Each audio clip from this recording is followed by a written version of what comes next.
The Senate is set to vote, and the votes are expected to fail. Why that is being watched so closely? It's potentially the last best chance that lawmakers have to deal with the Obamacare health care subsidies before they expire, which will increase health care costs for millions of Americans. The Senate is taking up two dueling proposals now, Republicans and Democrats.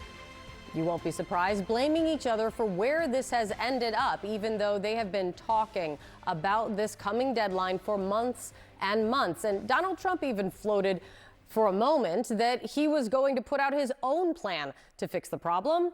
That quickly, though, went away. CNN's Arlette Saenz live on Capitol Hill.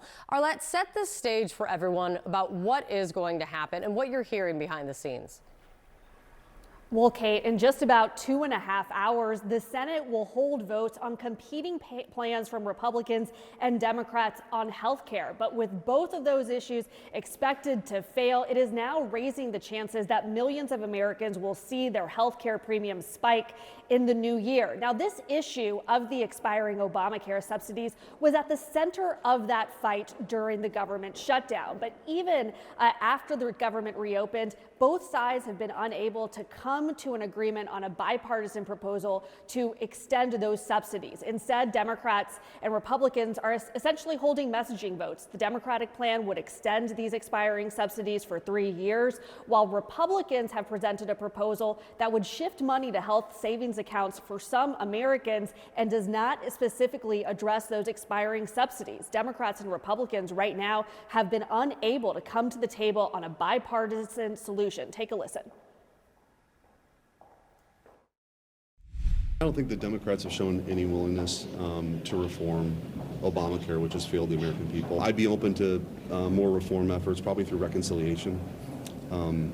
They've not shown any willingness to ever work with us on this. I don't think it's the right approach, but the only right approach is a bipartisan agreement to extend the credits. So we don't have a concrete plan that's being presented by our Republican colleagues.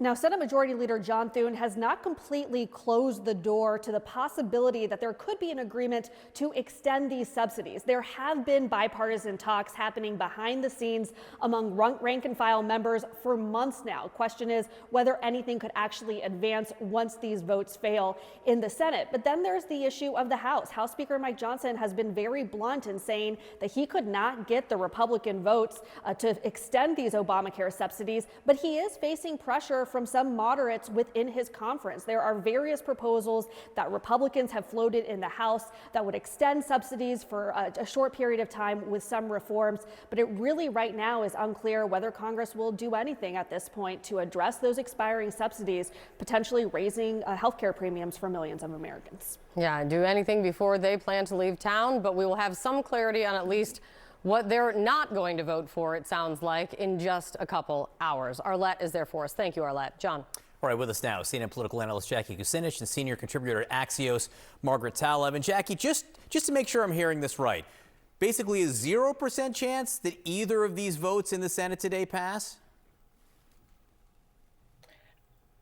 Yes, there is 0% chance that these are going to pass, and they are messaging votes.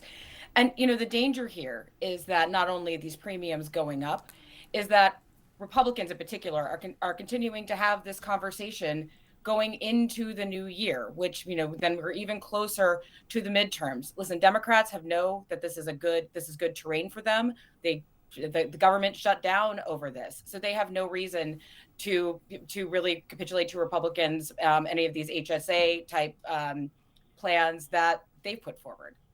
So, Margaret, what cracks then could be emerging in the Republican Party? I spoke to Senator John Husted of Ohio, who did propose a measure that would extend subsidies for 2 months, albeit in a way that Democrats don't seem to like. But on the House side, there were Republicans who are putting forth a discharge petition to extend the subsidies there. So how big are these cracks?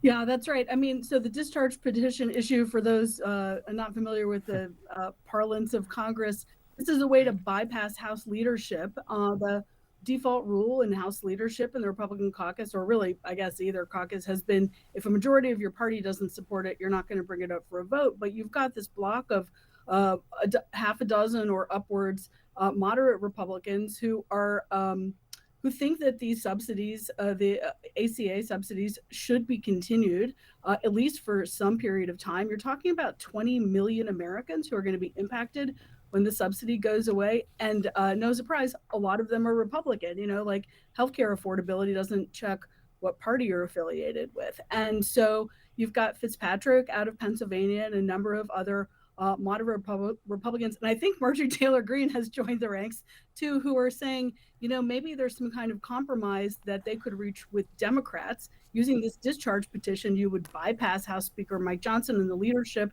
and try to get a vote to extend those subsidies or credits for a couple more years. You do some of the restrictions that center and center-right voters say they want, certainly caps on income for eligibility, trying to limit fraud, stuff like health savings accounts that's more friendly to Republicans.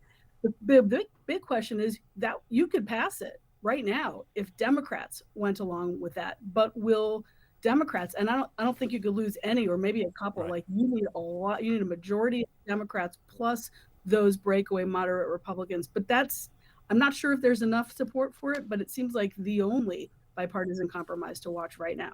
With us now, political reporter at Axios, Steph Kite. Steph, great to see you this morning. My first question is, what's not going to happen today when it comes to health care in the Senate? Well, we're not expecting either of these packages to pass the Senate today. There will be a vote on a Democratic proposal, which would extend the subsidies for 3 years without any changes. Then there will be the Republican package, which essentially, instead of extending these subsidies, would move those funds into health savings accounts.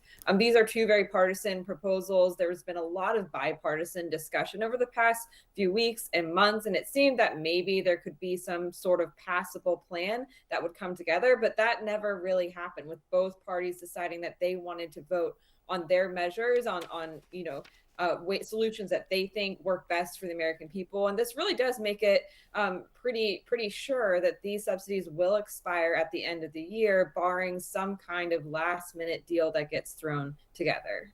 And this has some Republicans nervous in both the House and the Senate. I'm going to be speaking to Senator John Husted of Ohio in a little bit, who's got a proposal the Senate's not taking up to extend the subsidies in a certain way on the Senate side. The House, we're seeing discharge petitions from Republicans. What are Republicans doing in the House?